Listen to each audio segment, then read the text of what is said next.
Hi everybody, I'm Dr. Carine of Carine Pediatrics, and we're here to talk about back to school. I know that there's never been a more stressful back to school time that I've ever known, and I know parents are riddled with discussions and at home and with their friends on how to handle back to school. So we're going to talk about that a little bit today, and I also want to talk about medical issues to take into account in August and September as that overlaps with the COVID discussions that we're having amongst ourselves. I'm going to save school for last. First of all, I want to remind you that this week and going into next week will be the beginning of ragweed season. Most people in Ohio do have some trouble during ragweed season, and so frequently parents refer to those as back to school colds.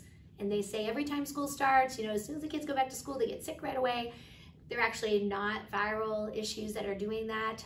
That's been mistaken in your mind. School starts right almost exactly as ragweed hits the air, and that is why most children have runny noses and cough on back to school. That becomes important this year in particular because if you are coughing and have a runny nose, you're going to worry you have COVID, and you might get isolated or tested or have to go to the doctor, or if you are lucky enough to be in a school environment, you will get sent home. There have been some discussions of children with cough having to stay out for 2 weeks, whether they test negative for COVID or not. So my best recommendation for all of my families is to aggressively treat allergies this fall. And when I say aggressively, like get your Flonase or your Nasacort nasal spray, give your children Zyrtec. You can call us to take some Singulair if you need to. We do have natural products for allergy like Botanihist and curcumin and fish oil can help. And if those products that are natural work to control your child's allergies, great. If not, you might need to use them in combination with some actual antihistamines so that your child is not excluded from activities for their little bit of runny nose or cough, which probably will happen. So you can call us for more help with that too if you need. I also wanted to remind everyone that we still have the videos up on supporting your respiratory immune system in light of COVID. Those products are focused on your innate immune response, which is that first stage of fever and malaise that we know fights COVID the best. And so these products are focused on that. We also have good research internationally about vitamin C and zinc, and so those are super important. And I have a whole nother video about that you can reference on the website. We also have a lot of anxiety. I think all of you, and I've made a couple of videos about this, there are lots of reasons why we feel anxious right now. And for children, the biggest problem they're having is that lack of routine.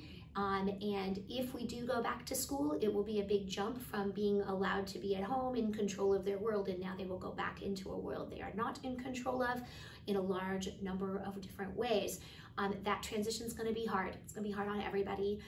If you are still at home, anxiety might be rising because you're frustrated about being at home. Whatever the reason, I know I'm getting lots of calls about anxiety. We do have a video about anxiety already up with some supplements and options for you there, and I'm going to make another one here soon, so stay touch. We have a lot of new products, and especially given the situation we're in, I just feel like it deserves its own video of how to manage anxiety at this time. So stay in tune, and we will be doing more about that. I'm getting a lot of questions about decisions that people are making about back to school choices. As many of you know, I've been a very vocal proponent that I think children should be in school. I think that they should be in school even without a lot of social distancing and allowing them to be there because their risk of COVID is very low. I'm not getting to make that decision, so you are faced with school boards and stuff that are going to make different rules for you that you need to navigate. I want you to think about a couple things. If you are a family who has the ability to homeschool a younger aged child, and you have the ability, of all of your resources to do that, you might find that choosing your own curriculum and a group of families that you work with together might be actually better than trying to Zoom your children in to your school's online academy or online option for small children in the elementary school years, and that you might really enjoy pacing yourself and choosing your own curriculum over trying to adhere to schedules within Zoom meetings for those elementary school years. That would be great for families who can't do that, and they're trying to decide between online academies and hybrid or potential going to school. I do think going to school is great, but there are going to be a lot of different environments there. So we will have a lot of rules, a lot of going home for quarantines, a lot of not normal looking school, and if you feel like your child might do better being in a more consistent, the same everyday routine through the online options, and you have the ability again through daycare or home or work schedules to do an online school, you might enjoy that better than trying to navigate the constant changing rules that you see are happening with our districts. I do think there's great advantage to children being in school. So I personally will be choosing hybrid for my high schoolers, but I have high schoolers, if they get to go back. And I think even being in school a little bit with their friends and with masks is worth it. I think that masks work. We know that within the work environment. So people who are worried that they shouldn't have to send their kids back to school with masks, I would say that especially for the middle school and high school years, they're a great option to help our community with staying in school and not being sent home for quarantines. So I wouldn't worry about the masks at all, especially for those older kids. The younger kids, I think, are going to struggle a little bit more, and I'll be interested to see how schools who are trying to get those young children to wear masks fare. I think that's going to be a little bit difficult. I'm going to leave that to them if they're going to choose to do that.